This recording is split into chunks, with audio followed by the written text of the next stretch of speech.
Praise lord. మన ప్రభువును రక్షకుడైన క్రీస్తు యేసు వారి నామములో ఈ సాయంకాల శుభములు మీకు తెలియజేస్తున్నాను. బ్లెస్డ్ టైమ్ విత్ జీసస్ అనేటువంటి సెషన్ ద్వారా మిమ్మల్ని కలుసుకోవడానికి మరొకసారి మేము రావడానికి దేవుడు ఇచ్చిన అవకాశాన్ని బట్టి దేవుని స్తుతిస్తున్నాను. మరి చూస్తున్నటువంటి మీకు కృతజ్ఞతలు తెలియజేస్తున్నాను. చిన్న ప్రార్థన చేసుకుని ఈ సెషన్ ప్రారంభించుకుందాం.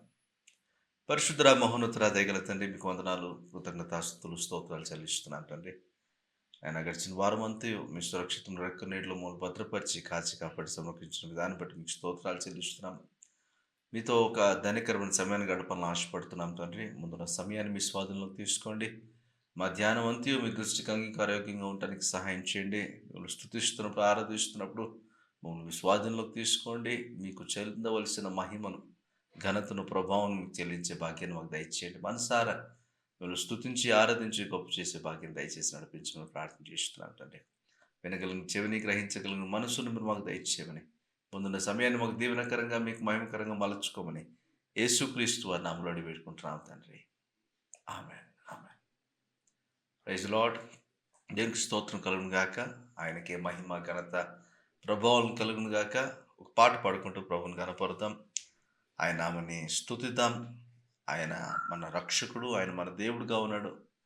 ఆయన ఆరాధించేవారు ఆత్మతోనూ సత్యముతోనూ ఆరాధించవలని దేవుని వాక్యం తెలియజేస్తుంది. ఈరోజు మన జిహ్వ ఫలాన్ని, మన స్తుతి యాగాన్ని ప్రభువుకు అర్పించి దేవునామని గొప్ప చేద్దాం. దేవాది దేవుడా, నా పరిపూర్ణుడా, సదా నిన్నే స్తుతించదన్ అని పాట పాడుతూ ప్రభుని కనపడతాం.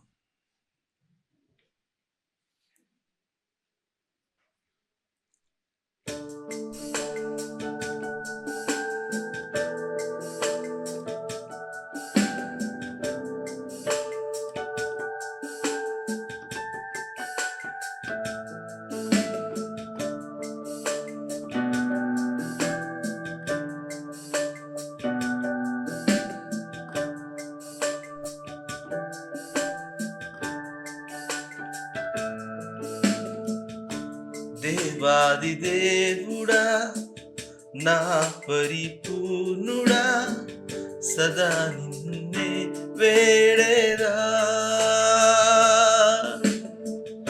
నే పాడేదా, నే వేడేదా, 10,000 సుందరుడా, పరిశుద్ధుడా, పావనుడా, ధవలవర్ణుడా, నజరేయుడా, పరిశుద్ధుడా, పావనుడా, ధవలవర్ణుడా, నజరేయుడా, దేవాది దేవుడా, నా పరిపూర్ణుడా, సదా నిన్నే వేడేదా, నే పాడేదా, నే వేడేదా, 10,000 సుందరుడా, పరిశుద్ధుడా, పావనుడా, ధవలవర్ణుడా, నజరేయుడా, పరిశుద్ధుడా, పావనుడా, ధవలవర్ణుడా, నజరేయుడా.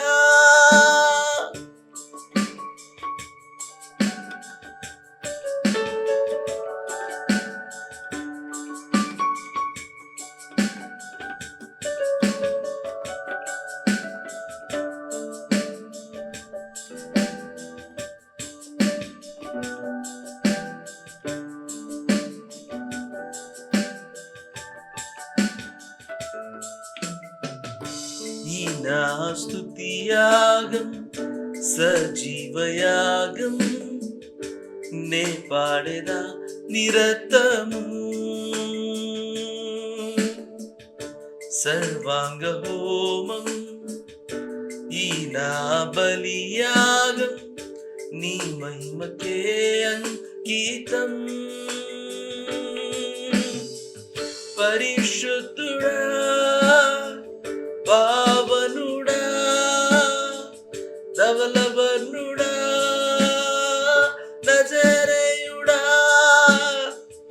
పరిశుద్ధుడా పావనుడా ధవలవర్ణుడా నజరేయుడా ఈ నా స్తుతి యాగం సజీవయాగం నే పాడేదా నిరతము సర్వాంగ హోమం ఈ నా బలియాగం నీ మహిమకే అంకితం పరిశుద్ధుడా పావనుడా ధవలవర్ణుడా నజరేయుడా పరిశుద్ధుడా పావనుడా ధవలవర్ణుడా నజరేయుడా పరిశుద్ధుడా పావనుడా ధవలవర్ణుడా నజరేయుడా దేవాది దేవుడా నా పరిపూర్ణుడా సదా నిన్నే వేడేదా నే పాడేదా నే వేడేదా 10,000 సుందరుడా పరిశుద్ధుడా పావనుడా ధవలవర్ణుడా నజరేయుడా పరిశుద్ధుడా పావనుడా ధవలవర్ణుడా నజరేయుడా పరిశుద్ధుడా పావనుడా ధవలవర్ణుడా నజరేయుడా ఆయన పరిశుద్ధుడు ఆయన నిత్యము పరిశుద్ధుడు పరిశుద్ధుడు పరిశుద్ధుడు అని గాన ప్రతిగానములతో స్తుతింపబడుతున్నటువంటి దేవుడు. ఈరోజు ఆయన పరిశుద్ధతను గురించి వివరించడానికి మనకు యోగ్యత లేదు, కానీ ఆయన మన జీవితంలో ఎంత గొప్ప దేవుడిగా ఉన్నాడో ఒకసారి జ్ఞాపకం చేసుకుని ప్రభుని స్తుతిద్దామా. ఈరోజు ప్రభువుకు మన జీవ ఫలాన్ని, మన స్తుతి యాగాన్ని ప్రభుకు చెల్లిద్దామా. ఆయన మాత్రమే స్తుతులను అందుకోవటానికి యోగ్యుడు, ఆరాధనకు యోగ్యుడు ఆయన మాత్రమే. ఆయనకు చెందవలసిన మహిమ, ఘనత, ప్రభావం ఆయనకు చెల్లిద్దామా. ప్రభువా, నా ఈ స్తుతి యాగము ఇదిగో సజీవ యాగంగా మీకు సమర్పిస్తున్నాను. వాక్యంలో తెలియజేసిన రీతిగా మన శరీరమును ఆయన కొరకు సజీవ యాగంగా సమర్పించగలిగితే అది ఆయనకు మిక్కిలి అనుకూలమైనటువంటి ఆరాధన. ఈరోజు మన నోటి ద్వారా మాత్రమే కాదు, కానీ మన హృదయాంతరంగం నుంచి వచ్చేటువంటి ఈ స్తుతి, ఈ ఆరాధన ప్రభువుకు సంతృప్తికరంగా ఉండదు కాక, ప్రభువుని సంతోషపెట్టును కాక. నోరు తెచ్చి ప్రభుని స్తుతిద్దామా, ప్రభువుని గనపరుద్దామా. ప్రభువానికి స్తోత్రాలు. ఇదిగో నా కొరకు ఈ లోకానికి వచ్చి నన్ను రక్షించుకుని నా కొరకు బలియాగమై నన్ను మీ సొత్తుగా మార్చుకున్న దేవానికి స్తోత్రాలు. నీకు వందనాలు, నీకు వందనాలు. మా కొరకు మీ స్వరూపం కోల్పోయిన దేవుడు నాయన. ఎందుకనగా మేము మీ స్వరూపంలోకి రావడానికి ఈరోజు మేమేమైనా ఉంది కేవలం మీ కృపను బట్టి మాత్రమే చెప్పడానికి ఎటువంటి సందేహం లేదు. ప్రభు, మన సారా మిమ్మల్ని స్తుతిస్తున్నాం, మీ నామని ఘనపరుస్తున్నాం, మీ నామని గొప్ప చేస్తున్నాం. ఇదిగో మా నోటి ఫలమును, మా జిహ్వ ఫలమును, మా స్తుతి యాగమును మీ పాదులది మేము పెడుతున్నాం. మీకు అంగీకారయోగ్యమైనటువంటి ఒక ధూపముగా దాన్ని మేము వేస్తున్నాం. మహిమ, ఘనత, ప్రభావం మీకే ఆరోపిస్తూ మా ఈ స్తుతిని, ఆరాధన అందుకోమని యేసుక్రీస్తు వారి నామములోనే మీకు సమర్పిస్తున్నాము తండ్రి. Amen, amen, amen, amen. Praise the lord, హల్లెలూయా. ప్రభువును స్తుతించుట ఆయనకు మనం చెల్లించేటువంటి ఒక నైవేద్యంతో సమానం. ఈరోజు ప్రభువుని స్తుతించడానికి మీ దగ్గర ఏముంది, ఎంతుంది అనేది ఇంపార్టెంట్ కాదు గానీ, ఎలా మీరు ప్రభువుని ఆరాధించగలుగుతున్నారు అనేది చాలా ప్రాముఖ్యంగా అవసరం. కొంతమంది వారికి కావాల్సిన దాని కొరకు దేవుని ఆరాధిస్తారు. కొంతమంది కృతజ్ఞతలతో దేవుని ఆరాధిస్తారు. కొంతమంది వారి స్థితిగతులను మర్చిపోయి ప్రభువుని ఆరాధించే విషయంలో వారెంతో ఆనందిస్తారు. ప్రభువుని ఆనందించే ప్రతి ఒక్కరు కూడా ఆయన ఆరాధించకుండా ఉండలేరు. దేవుని వాక్యం అదే చెప్తుంది. అందుకే ఎల్లప్పుడూ సంతోషంగా ఉండండి అని పౌలు చెప్పిన మాటలోని అర్థార్థం ఏంటంటే, ఒక మనిషి దేవునిలో ఆనందించడం ఎప్పుడైతే ప్రారంభిస్తాడో, ఆ మనిషి దేవునికి ఒక స్తుతి యాగాన్ని చెల్లించేటువంటి వ్యక్తిగా ఉంటాడు. అతను దేవునికి తన కృతజ్ఞతలు తెలియజేసేవాడుగా ఉంటాడు. అతడు దేవునికి మరి తన విన్నపములను కృతజ్ఞతాపూర్వకంగా దేవునికి తెలియజేసేవాడుగా ఉంటాడు. అతడు దేవునికి మొర్రపెట్టే వ్యక్తిగా ఉంటాడు. అలాంటి వ్యక్తులుగా మనం మార్చబడవలసి ఉంది. ఎందుకంటే దేవుడు ఆత్మ గనుక మన ఆత్మ దేవునితో అనుసంధానం చేయబడగలిగితే అప్పుడు పరిశుద్ధాత్మను ప్రేరేపిస్తుండగా దేవుని ఆరాధించేటువంటి ఒక చక్కటి అనుభూతిలోనికి మనం రాగలుగుతాం. అప్పుడు ఆయన ఏమైనాడో ఎరిగిన వారంగా, సత్యమును ఎరిగిన వారంగా, స్వతంత్రులుగా ఆయన సన్నిధిలో ఆయన గురించి స్తుతియాగం చేయడానికి మనకు అవకాశం దొరుకుతుంది. ఇలా ఎప్పుడైతే చేయడం ప్రారంభిస్తామో దేవుడు మనలను అంగీకరిస్తాడు. మన స్తుతిని, మన ఆరాధన కూడా ఆయన అంగీకరిస్తాడు. అటువంటి ధన్యకరమైనటువంటి అనుభవంతో కూడినటువంటి స్తుతి మన ద్వారా దేవునికి కలుగును గాక. ఆమేన్. ఆమేన్. నూతన సంవత్సరంలో ప్రభువుని ఆరాధించడానికి మీరు ప్రయత్నం చేయాలని మీకు మనవి చేస్తున్నాను. ఆరాధిస్తున్నప్పుడు మీ చుట్టుపక్కల ఉన్న పరిస్థితులన్నింటినీ పక్కన పెట్టండి. మీ హృదయంలో ఉన్న మీ తలంపులు, మీ మనసులో ఉన్నటువంటి ప్రతి ఆందోళన పక్కన పెట్టేసేయండి. ప్రభువుని ప్రభువుగా అర్థం చేసుకుంటూ ప్రభువుని స్తుతించడం ప్రారంభించండి. మిగతా వాటిని ఆయన చూసుకుంటాడు. Amen. Do your best for the lord and God will do the rest. In fact God will do his best to accomplish everything what he has in store for all of us. Amen. దేవుడి కృపను మనందరికీ అనుగ్రహించును గాక. మంచిది.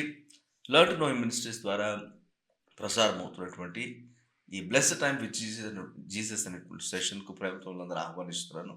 ప్రతి ఆదివారం సాయంత్రం 7 గంటలకు ఇది ప్రసారం అవుతుంది. అందులో మీరు పాల్గొంటున్నందుకు మీకు వందనాలు తెలియజేస్తున్నాను.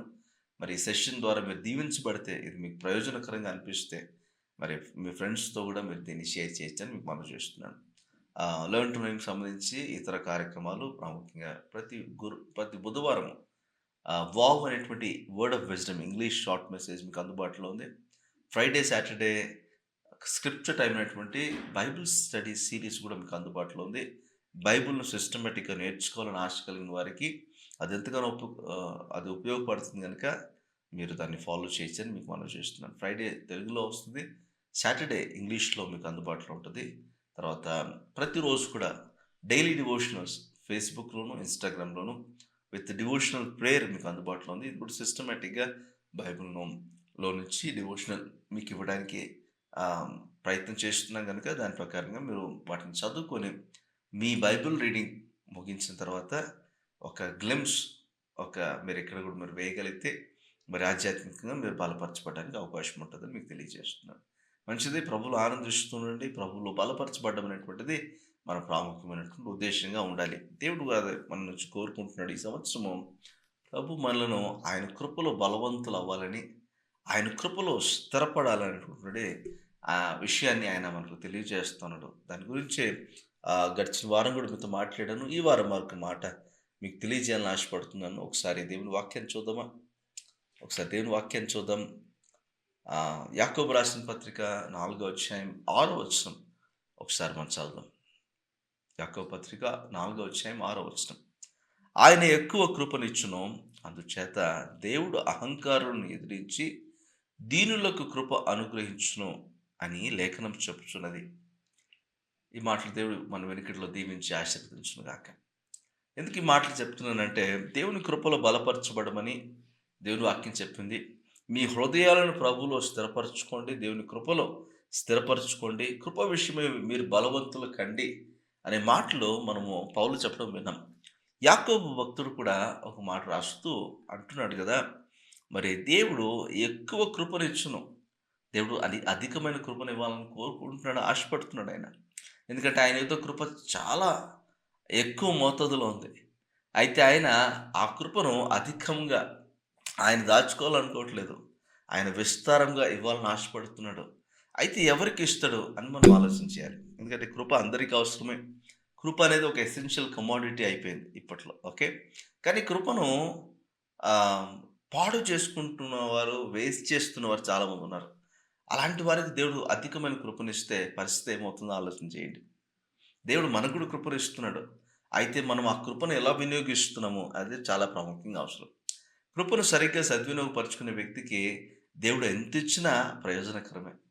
కానీ కృప యొక్క విలువ తెలియని వ్యక్తి, కృపను నిరర్థకం చేస్తున్నటువంటి వ్యక్తికి దేవుడు ఎంత కృపనిచ్చినా అది ప్రయోజనకరం అవ్వదు. అది వేస్ట్ అయిపోతది. మరి దేవుడు దేన్నైనా వేస్ట్ చేస్తాడా? అంటే దేవుడు దేన్ని వేస్ట్ చేయడు. యేసు ప్రభువు ఒక ఉపమానం చెప్తూ ఈ విధంగా అన్నాడు. ఒక వర్తకుడు లేకపోతే ఒక వ్యాపారి, ఒక యజమానుడు దూరదేశానికెళ్తూ తన పనివారిని పిలిచి వారి వారి సామర్థ్యం చొప్పున కొన్ని తలాంతులను వారికిచ్చి వెళ్ళాడని చూస్తున్నాం. 5 తలాంతులు ఒకరికి, 2 తలాంతులు ఒకరికి, 1 తలాంతు ఒకరికి. అయితే 5 తీసుకున్నవాడు ఇంకో 5 చేసాడు. 3 తీసుకున్నవాడు ఇంకో 3 చేసాడు. అయితే 1 తీసుకున్నవాడు దాన్ని దాచిపెట్టాడు. వాడు దాని విషయంలో ఏమి కూడా రెస్పాండ్ అవ్వలేదు వాడు. దాన్ని ఉపయోగించలేదు, వాడలేదు అని చూస్తున్నాం. అయితే దూరదేశం నుంచి తిరిగొచ్చిన తర్వాత లెక్క చూసుకోవాలని మరి ఆ మనుషులను తిరిగి పిలిపించి మీకిచ్చినటువంటి తలాంతులను బట్టి మీరేం చేశారు అని వారిని అడిగినప్పుడు 5 తీసుకున్నవాడు మరో 5 సంపాదించానని ఇచ్చినప్పుడు అతను ఎంతో సంతోషించి, "బలా నమ్మకమైన మంచి దాసుడా, నీవు కొద్దిలో నమ్మకంగా ఉన్నావు. నీకివ్వబడినటువంటి సామర్థ్యము, నీకివ్వబడిన తలాంతులను, ఆధిక్యతను వినియోగించుకున్నావు కాబట్టి నీకు మరి మరి 10 పట్టణాల మీద నీకు అధికారం ఇస్తున్నాను" అన్నట్టుగా రివార్డ్స్ ఇవ్వడం ప్రారంభించాడు. అయితే 3 తలాంతులు ఇచ్చిన వానికి కూడా మంచి రివార్డ్స్ దొరికాయి. ఎందుకంటే వాడు కూడా 3 చేశాడు కాబట్టి. కానీ ఒక తలాంతు తీసుకున్నవాడు ఆ తలాంతును భద్రంగా తీసుకెళ్ళి దాచిపెట్టాడు గదా! దాన్ని తీసుకొచ్చి "ఇదిగో నీది నీకిచ్చేస్తున్నాను" అన్నాడు. "అదేంటి? నువ్వు దీంట్లో ఏం చేయలేదా?" అని అడిగినప్పుడు అతను చెప్పిన మాట, "మరి నువ్వు విత్తని చోట కొయ్యవాడవని నాకు తెలుసు. మరి దీనికి నువ్వు వడ్డీ ఎక్కడ అడుగుతావో, లేకపోతే దీని విషయంలో నేను దీన్ని ఎక్కడన్నా పోగొట్టుకుంటే నువ్వు నన్ను అడుగుతావు కదా! అందుకు పోగొట్టుకోవడం నాకిష్టం లేదు. జవాబుదారీతనం నాకు అవసరం లేదు కాబట్టి మరి దాచిపెట్టాను. ఇదిగో నువ్వు వచ్చినప్పుడు తిరిగి ఇచ్చేద్దాం అనుకున్నాను. ఇదిగో నువ్వొచ్చావు. ఇదిగో నీది ఇచ్చేస్తున్నాను" అన్నట్టుగా అతను చెప్పడం మనం చూస్తాం. అయితే ఆ యజమానికి చాలా కోపం వచ్చింది ఆ దాసుని మీద.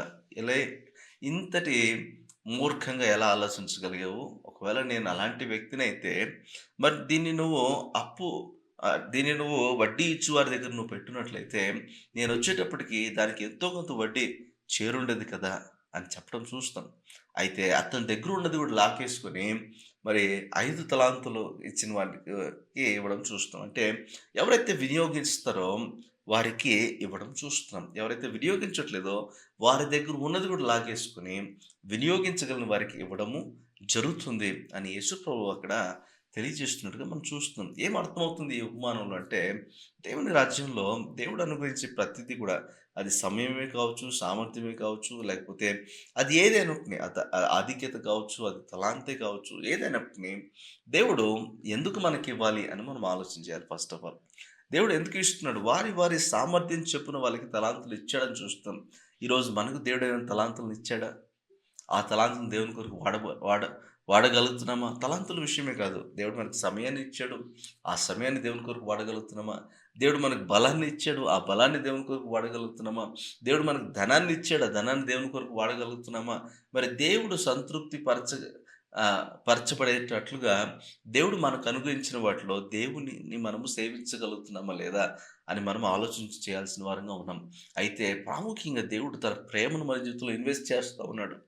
ఆయన దయను, ఆయన కృపను మన జీవితంలో ఇన్వెస్ట్ చేస్తా ఉన్నాడు. వాటిని ఎలా వాడుకుంటున్నాం అనేది కూడా మనకు తెలియాలి. ఆయన కోపం నిమిషం మాత్రం ఉంటది. కానీ ఆయన దయ ఆయుష్కాలం ఉంటది అని దేవుని వాక్యం చెప్తది.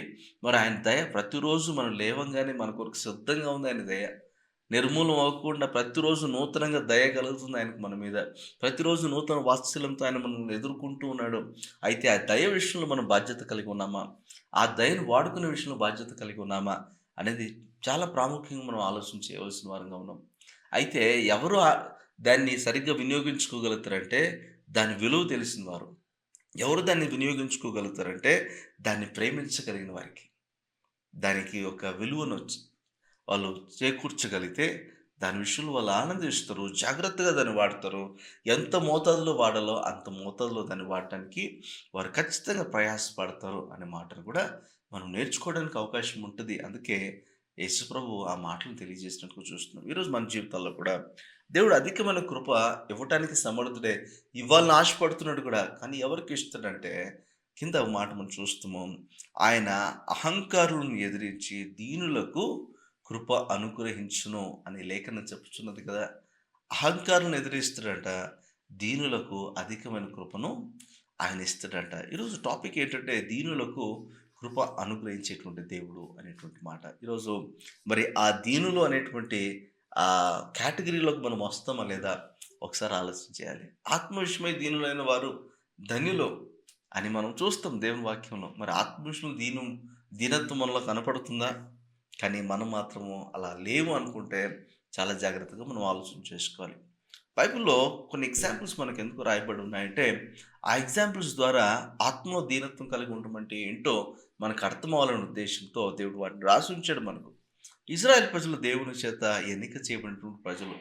వారు దేవుని చేత ఎన్నిక చేయబడ్డారు. అంతేగాని వారిని దేన్ని ఆధారం చేసుకొని దేవుడు ఎన్నిక చేసుకున్నాడు అని మనం ఆలోచన చేస్తే ప్రపంచంలో ఇన్ని రకాల ప్రజలు, ఇన్ని దేశాల ప్రజలు ఉండగా దేవునికి ఇజ్రాయెల్ ప్రజలే అంత మక్కువ ఎందుకు? దేవుడేమన్నా ఫేవరెట్ గాడా? దేవుడేమన్నా పక్షపాత అని మనం ఆలోచన చేయొచ్చు. కానీ మనము ద్వితీయోపదేశ కాండంలో ఒకటి చూస్తే దేవుడు కొన్ని మాటలు అన్నాడు. మీరు ఎందుకు పిలువబడ్డారో తెలుసా? మీరెందుకు ప్రత్యేకించబడ్డారో తెలుసా? మీలో ఏదో గొప్పతనం ఉందని కాదు గానీ, దేవుడు మీ పితరుడైన అబ్రహాముతోను, ఇస్సాకుతోను, యాకోబుతోను తీర్మానం చేసిన దాన్ని బట్టి వారి ప్రజలైన వారిని దేవుడు ఎన్నుకున్నాడు, ఏర్పాటు చేసుకున్నాడు, దీవించాలని ఆశపడుతున్నాడు అని అక్కడ భక్తుడు తెలియజేసినట్టుగా మనం చూస్తున్నాం. అయితే మనం అర్థం చేసుకోవాల్సింది ఏంటంటే, దేవుడు మనల్ని కూడా ఎన్నుకున్నాడు.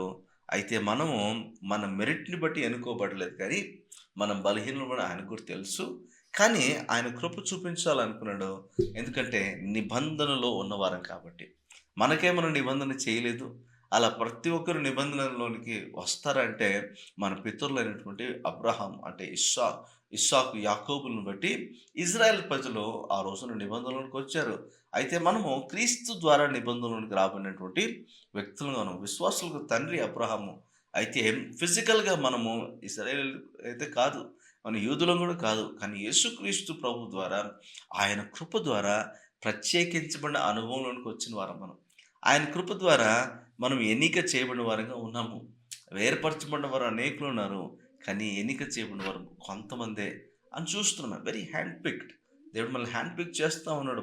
ఈ లోకంలో ఎంతమంది ఉన్నారో అంతమందిలో దేవుడు నన్నే ఎందుకు ఎన్నుకున్నాడంటే నా పట్ల దేవుడు ప్రణాళిక కలిగి ఉన్నాడు. నేను రక్షించబడాలని ఆయన ఆశపడ్డాడు. ఆ రక్షణ తీర్మానం నేను చేయగలిగాను. దేవుని కృపలో, దేవుని ఏర్పాట్లో నేను ఉన్నాను కాబట్టి నేనెక్కడా కూడా తప్పిపోకుండా, నేనెక్కడా కూడా బలహీనుడినైపోకుండా, నేనెక్కడా కూడా మరి నాకు నచ్చిన త్రోవలోకి నేను వెళ్ళిపోకుండా దేవుడు నా విషయంలో కృపను ఇన్వెస్ట్ చేయడం ప్రారంభిస్తున్నాడు. అయితే ఇజ్రాయెల్ ప్రజల జీవితంలో మనం చూసినట్లయితే ఇజ్రాయెల్ ప్రజలు ఆ కృపను సరిగ్గా అర్థం చేసుకోలేదు. ఆ కృపను దేవుడు వారికిచ్చినప్పుడు వారు దాన్ని వినియోగించుకోలేదని చూస్తున్నాం. ఓల్డ్ టెస్టిమెంట్‌లో పాత నిబంధనలో చాలా మటుకు దేవుని కృప మనకు కనపడదని మనం చెప్తూ ఉంటాం. దేవుడు చాలా గన్ను పట్టుకొని ఇది మీరు చేయాల్సిందే అని వారికి ఆజ్ఞలు ఇచ్చినట్టుగా మనం చూస్తాం. దేవుడు శిక్ష విధించే దేవుడుగా, దేవుడు అక్కడ కఠోరమైనటువంటి దేవుడుగా మనకు అక్కడ కనపడతాడు. కానీ ఆయన కృపను అనుగ్రహిస్తూ ఉన్నాడు. ఆ కృప లేకపోతే ఇజ్రాయెల్ ప్రజలు నిజంగా దేవుని చేత అంగీకరించబడేవారా? ఆలోచన చేయండి. దేవుడు అంత కృపనిస్తే ఇజ్రాయెల్ ప్రజలు మెడ వంగని జనంగా ఉన్నారు అని దేవుని వాక్యం చెప్తుంది. ఇజ్రాయెల్ ప్రజలు దేవునికి లోబడలేదు, దేవుని సన్మానించలేదు, దేవుని ఆరాధించలేదు. వారు అనేకమైనటువంటి వ్యభిచార సంబంధమైనటువంటి వారి పాపంతో కూడినటువంటి ఒక స్థితిలోనికి వారు వెళ్ళిపోయారు అని చూస్తున్నాం. దేవుడు వారిని ఎంతగానో ప్రేమించాడు, కృప చూపించాడు. కానీ వారు మాత్రం వారికి నచ్చిన విధంగా వారి త్రోవలోనికి వారు వెళ్ళిపోయినట్టుగా మనకు కనపడుతుంది. ఈరోజు మన జీవితాలు ఎలా ఉన్నాయో ఒకసారి మనం కూడా పరిశీలన చేసుకోవాలి. అలాంటి వారిని పెరికాడు దేవుడు. మనల్ని తీసుకొనొచ్చి ఆయన తోటలో నాటుకున్నాడు మనల్ని. ఆయన అడవి ఒలీవ మొక్కల వలె ఉన్న మనలను అక్కడి నుంచి పెరికి ఆయన ఎక్కడైతే ఇశ్రాయేల్ ప్రజలను ఊడబెరికాడో అక్కడ మనల్ని నాటాడు. అయితే ఒక విషయం గుర్తుపెట్టుకోండి. అదే పౌలు అంటాడు రోమీయులకు రాసిన పత్రికలో, మనం దేవునితో అనుసంధానం చేయబడ్డాము, అంటు కట్టబడ్డాము. మనం ఎక్కడ అంటు కట్టబడ్డామంటే, ఎక్కడ ఏ కొమ్మ అయితే ఇజ్రాయేల్ అయినటువంటి కొమ్మ ఫలించటి కొమ్మగా ఉండాల్సిన ఆ ఇజ్రాయేల్ కొమ్మను ఎప్పుడైతే పెరిగి పారేసాడో దేవుడు, ఎందుకంటే ఫలించట్లేదు కాబట్టి, అక్కడ అడవి ఒలీవ మొక్కలు అయిన మనల్ని తీసుకొచ్చి ఆయన నాటాడు. అక్కడ మనల్ని ఆయనతో అంటు కట్టుకున్నాడు.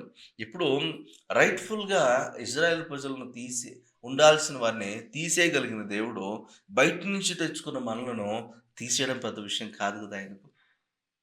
పౌలు అదే మాట అంటాడు. తీసేయడం పెద్ద విషయం కాదు.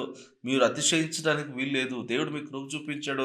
ఇజ్రాయేల్ ప్రజల కంటే మేము గొప్పవారము అని మీరెక్కడా కూడా అనుకోవడానికి వీలు లేదు. ఎందుకంటే ఒకసారి అతిశయం ప్రారంభమైతే అది గర్వానికి దారితీస్తుంది. అహంకారానికి దారితీస్తుంది. ఇజ్రాయేల్ ప్రజలు అనుకున్నారంట, మాకు తిరుగులేదు. మేము ఎలా ఉన్నా గూడా మేము నిబంధనకు సంబంధించిన వ్యక్తులం గాబట్టి దేవుడు మమ్మల్ని పెరికేయలేడు అనేటువంటి ఒక ఆలోచనలోకి వచ్చేసారంట. ఇక వాళ్ళు చేసిందే ఇంక కరెక్ట్ అన్నట్టుగా వాళ్ళు ఆలోచన చేస్తున్నారు. కానీ దేవుడు ఆ నిబంధనని చేసింది ఆయనే. ఆ నిబంధనలో అబ్రాహాం పక్షాన కూడా తిరిగినవాడు ఆయనే. అందుకు దేవుడు ఏం చేయగలడంటే దేవుడు విరిచి పారేయగలడు అంతే. ఇశ్రాయేల్ ప్రజలను ఆ విధంగా విరిచి పారేసాడు ఆయన. అందుకే ఇజ్రాయెల్ ప్రజలు చెదిరిపోయారు. బాబేలు గోత్రం దగ్గర ఎలాగైతే ప్రజలను ఆయన ఆయన కన్‌ఫ్యూజన్ క్రియేట్ చేసి ఎలాగైతే చెదరగొట్టాడో, ఇజ్రాయెల్ ప్రజలు, యూదులు వారి యొక్క పాపాన్ని బట్టి, వారి అవిధేయతను బట్టి, వారి మెడ వంగెతనాన్ని బట్టి, కృపను పోవడాన్ని బట్టి వారిని అలా చెదరగొట్టేసాడు దేవుడు.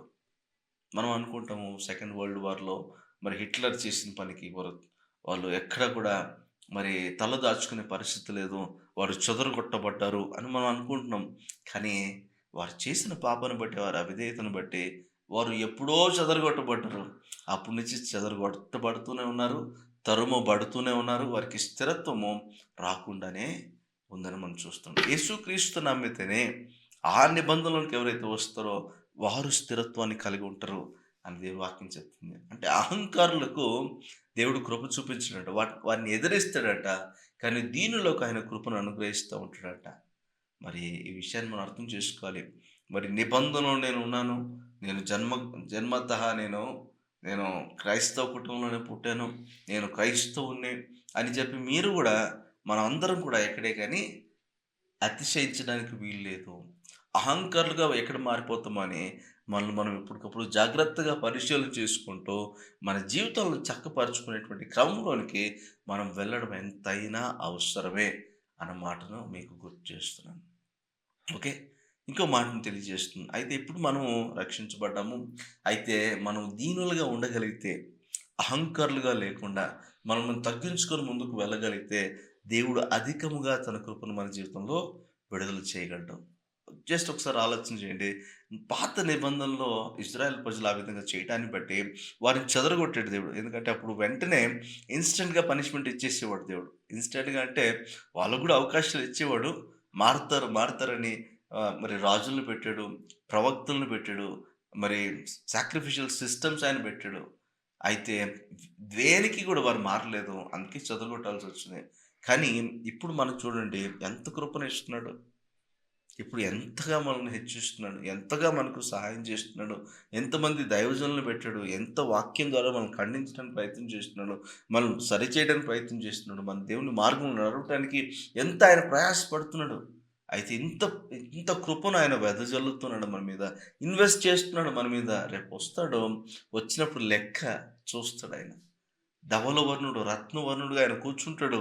కూర్చున్నప్పుడు ఆయన సింహాసనం ఎదుట తీర్పు జరుగుతున్నప్పుడు ప్రతి ఒక్కరు, ఇదిగో నీకింత కృపనిచ్చాను కదా, దీన్ని ఎలా నువ్వు వినియోగించావు? ఇదిగో నీకింత కృపనిచ్చాను కదా, నీకు నిజంగా do you deserve that grace? అంత కృపను నువ్వు పొందటానికి నీకు అర్హత ఉందా? కానీ నీకు ఇచ్చాను కదా, దాని విషయంలో నువ్వు దాన్ని ఎలా వాడావు అని ఆ తలాంతులు ఇచ్చినప్పుడు వారితో లెక్క చూసుకున్నట్లుగా ఆయన వచ్చినప్పుడు లెక్క చూసుకుంటే మన పరిస్థితి ఎలా ఉంటుందో ఒకసారి మనం ఆలోచన చేసుకోవాలి. ఇంకో వ్యక్తి గురించి మీతో చెప్తాను. బాగా ఆలోచన చేద్దాం. ఓకే. దేవుడు తన ప్రజలకు రాజుగా ఉండాలని ఆశపడ్డాడు. ఆమేన్. దేవుడు తన ప్రజలకు రాజుగా ఉంటేనే ప్రజలందరూ క్షేమకరంగా ఉంటారు. దేవుడు వారికి రాజుగా ఉండాలని ఆశపడ్డాడు. అయితే వారు లోకంలో ప్రతి ఒక్క రాజ్యానికి రాజులున్నారు. మాకెవరు రాజు లేరు. ప్రతి ఒక్కరు ఏదైనా గొడవకెళ్ళినా, ఏదైనా యుద్ధానికెళ్ళినా వారి రాజు ఎళ్తాడు. వారికి న్యాయం తీరుస్తాడు వాళ్ళ రాజు అని రాజుని గురించి అనేక రకాలుగా వారు అతిశయించడం ప్రారంభించారు. మాకు కూడా రాజు కానే కావాలి అని మోషేతో వారు అడగటము. ఆ తర్వాత ఆహ్, న్యాయాధిపతులు వాళ్ళ దగ్గర అడగటము. ఇలా రకరకాలుగా అడుగుతున్నప్పుడు సమూయేలు ప్రవక్త ఉన్నప్పుడు కూడా సమూయేలు దగ్గరికి కూడా దృష్టికి కూడా ఈ విషయం వచ్చింది. మరి మాకు రాజు కావాలి అని వారు సతాయించడం ప్రారంభించారు సమూయేలుని. సమూయేలు వెళ్లి దేవుని దగ్గర మొరపెడితే దేవుడు అన్నాడు, "సరే వారు కోరుకున్నట్టుగానే వారికి ఒక రాజు ఇచ్చేసేయి" అన్నాడు. "అదేంటి ప్రభువా" అనే స సమూయేలు మాట్లాడితే కూడా దేవుడు, "సరే వారు కోరుకున్నారు గదా! వారు నిజంగా నిన్ను కాదు రిజెక్ట్ చేసింది. నన్నే రిజెక్ట్ చేస్తూ వారికి లోకపరంగా ఒక రాజు కావాలని కోరుకున్నారు కదా! వాళ్ళకి అడిగినట్టుగానే వాళ్ళకిచ్చేసి, అయితే ఇస్తున్నప్పుడు ఒక మాట చెప్పు. ఇలాంటి పరిస్థితులొస్తాయి. రాజుగా కోరుకుంటున్నారు గదా! రాజు ఇలా ఉంటాడు. రాజు ఇలా పరిపాలిస్తాడు. మీ మంచి ఆయనకి సంబంధం లేదు. ఆయన కోరుకున్నట్టుగా రాజు బ్రతుకుతా ఉంటాడు. మిమ్మల్ని ఇబ్బంది పెడతాడు అని చెప్పు. అయినా గూడా కావాలంటే ఇచ్చేసేయి అన్నాడు. మరి వాళ్ళు అయినా గూడా కావాలన్నారు. అయితే గూడా మరి దేవుడు అత బెన్యామీను ఈడైనటువంటి సౌలును రాజుగా ఇవ్వడం మనం చూస్తాం. సౌలు అందరిలోకి పొడువుగా ఉంటాడంట. అతని భుజాలు అందరికంటే ఎత్తుగా ఉండడం చూసారట. ఓహ్! ఇతనే మా రాజు. ఇతను కరెక్ట్‌గా సరిపోతాడు మాకు రాజు. దేవుడు కరెక్ట్‌గా ఇచ్చాడు మాకు రాజు. మేము కోరుకున్నట్టుగా మంచి రాజుని దేవుడు మాకిచ్చాడని వారు బాగా మురిసిపోయారంట, పడిపోయారట. ఆ తర్వాత వెంటనే ఆ రాజు దేవుని ఆత్మచేత అభిషేకించబడ్డాడు. అతను వెళ్ళి ఆ ప్రవక్తల సమూహంలో కలిసి, ప్రవక్తలతో కలిసి అతను పరవశిస్తూ ప్రవచనాలు చెప్పడం ప్రారంభించాడు. అందరూ చూసి అబ్బా! ఇంతకంటే మంచి రాజు మాకు దొరకడు అని అనుకున్నారు. ఇంత దేవుని కృప సౌలు మీద ఆ విధంగా ఉండడం మనం చూస్తాం. అయితే ఇతను ఒక యుద్ధం గెలిచి తర్వాత ఫిలిష్తీయుల మీద యుద్ధాలు గెలుస్తున్నప్పుడు ఇక అతనిలో ఒక గర్వం ప్రారంభమైంది. నేను వెళ్తున్నాను. నా సామర్థ్యం కొద్దీ ఈ యుద్ధాలు జయించగలుగుతున్నాను అని ఆలోచించడం ప్రారంభించడం. దేవుడు చెప్పిన మాటలను బేఖాతరు చేస్తూ మరి దైవజనుడైనటువంటి సమూయేలు చెప్పిన మాటలను కూడా బేఖాతరు చేస్తూ తన ఇష్టానుసారంగా తన జీవితం ప్రారంభించాడు. దేవునికి లోబడకుండా తన చేతుల్లోకి రాజ్యాన్నంతటిని తీసుకొని తన ఇష్టానుసారంగా నడపాలని ఆశపడ్డాడు.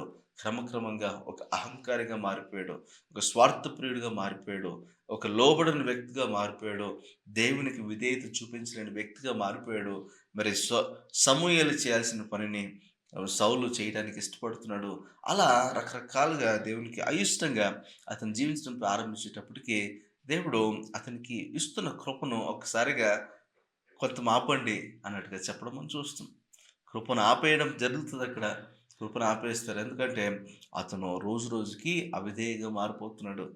రోజు రోజుకి అతను మెడ వంగని ప్రజగా మారిపోతున్నాడు. రోజు రోజుకి కృపను సద్వినియోగపరచకపోక సద్వినియోగపరచుకోలేకపోయినా గూడా దాన్ని విలువ గూడా దానికి ఇవ్వలేని వ్యక్తిగా అతను మారిపోతున్నాడు. దైవజనుడు సమూయేలుని గూడా అతను దూషించడం ప్రారంభిస్తున్నాడు.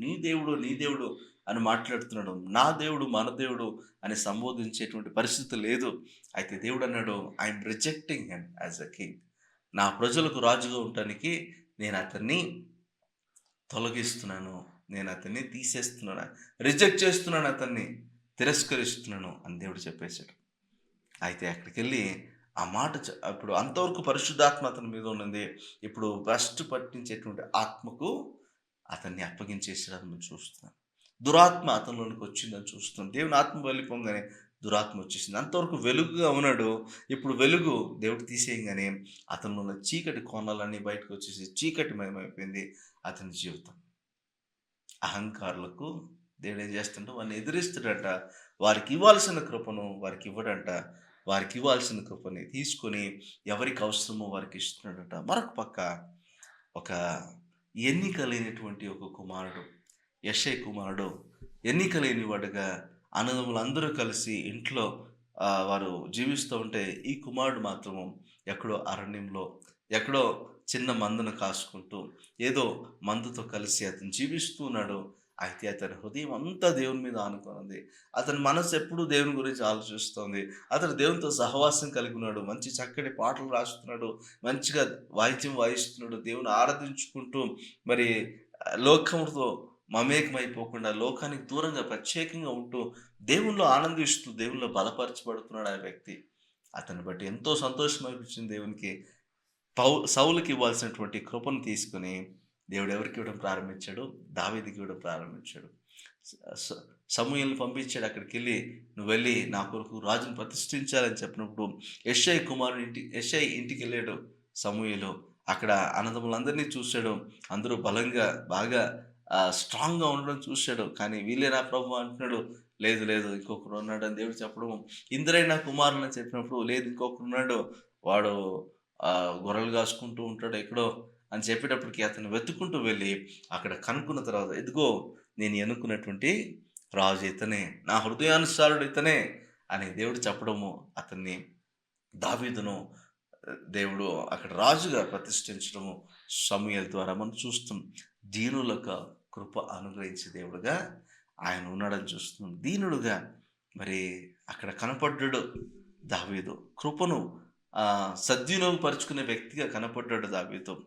దేవుని చిత్తములో కొనసాగటానికి ఇష్టం చూపించాడు దావీదు. దీనులకు కృప ఇచ్చువాడు దేవుడు ఏం చేస్తున్నాడట, అలాంటి వ్యక్తుల కోసం వెతుకుతున్నాడంట ఈ రోజుకి. ఎవరైనా దీనులుగా కనపడతారా? ఎవరైనా ఆయన మీద ఆనుకునేవారు కనపడతారా? ఎవరైనా ఆయన మీద ఆసక్తి కనిపించేవారు కనపడతారా? ఎవరైనా ఆయన్నే నమ్ముకొని జీవిస్తున్నవారు కనపడతారా? అలాంటి వారి కొరకు దేవుని కన్నులు లోకమంతటా సంచరిస్తూ వెతుకుతున్నాయంట. ఎందుకంటే బలపరచడం కొరకు. ఈరోజు మన జీవితంలో దేవుని కృప ఆయన దగ్గర హెచ్చుగా ఉంది. ఆయన కృపను ఎంతో గొప్పగా మన జీవితంలో ఇన్వెస్ట్ చేయాలని ఆశపడుతున్నాడు.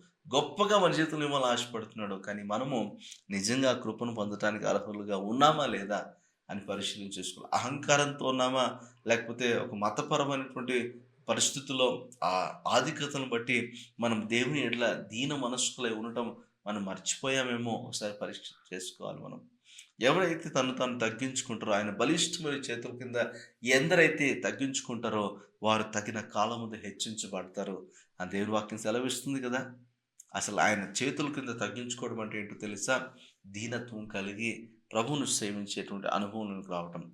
ఆయన్ని మాత్రమే ఘనపరచగలిగిన అనుభవంలోకి రావడం. ఆయన్ను హత్తుకొని ఆయన్ని మాత్రమే ప్రేమించగలిగిన అనుభవంలోకి రావడం. ఆయన్ను ఆయనగా అర్థం చేసుకొని ప్రభువును ఘనపరిచి ఆరాధించగలిగిన కృపలోనికి మనం రాగలిగితే దేవుడు ఇంకా అత్యధికమైన కృపను మనకు అనుగ్రహిస్తూ ఉంటాడు. ఎలాగైతే ఎవరైతే సద్వినియోగపరుచుకుంటారో వారికి ఎక్కువ తలాంతులు ఇచ్చినట్లుగా ఎక్కువ కృపను మన జీవితంలో కూడా ఆయన ఇవ్వడానికి ఇష్టపడుతున్నాడు. అయితే తర్వాత జీవితంలో మనం చూసినప్పుడు సొలొమోను స్టార్టింగ్‌లో బాగున్నాడు. అయితే తర్వాత అతను భ్రష్టపట్టిపోయాడు. అయితే అతను కృపను వినియోగపరచుకోలేదు. మనం చూస్తున్నాం. దీనులకు ఆయన కృపను అనుగ్రహిస్తాడు. కానీ అహంకారులకు కృపను తీసేస్తాడు అని మనం చూస్తున్నాం. యేసుక్రీస్తు ప్రభు ఈ లోకంలోకి వచ్చినప్పుడు ఆయన కృపాసత్య సంపూర్ణంగా ఈ లోకానికి వచ్చాడు. కానీ మానవ రూపిగా ఆయన ఈ లోకంలో జన్మించాడు. ఆయనకు కూడా కృప అవసరమైనది. దీనుడుగా దేవుని యొక్క బలిష్టమైన చేతి కింద ఆయన ఎదగడం ప్రారంభించాడు. ఆయనకు దేవుడు కృప అత్యధికంగా ఇచ్చాడు. ఆయన ఈ లోకంలో జీవిస్తున్నప్పుడు ఆయన మనుషుల కృపను పొందకపోయినప్పటికీ దేవుని కృపలో వర్ధిల్లుతూ అనేకులకు ఆ కృపను పంచిపెట్టినవాడుగా యేసు ప్రభు ఉన్నాడు. ఈరోజు దీనులకు కృపను అనుగ్రహించేవాడు ఆయనే అన్న మాటకు అర్థమేంటో తెలుసా? ఈరోజు మన జీవితంలో ఆయన కృపను విస్తారంగా ఇవ్వటానికి ఇష్టపడుతున్నాడు. కానీ దీనులుగా మార్చబడడానికి మనం ఇష్టపడుతున్నామా?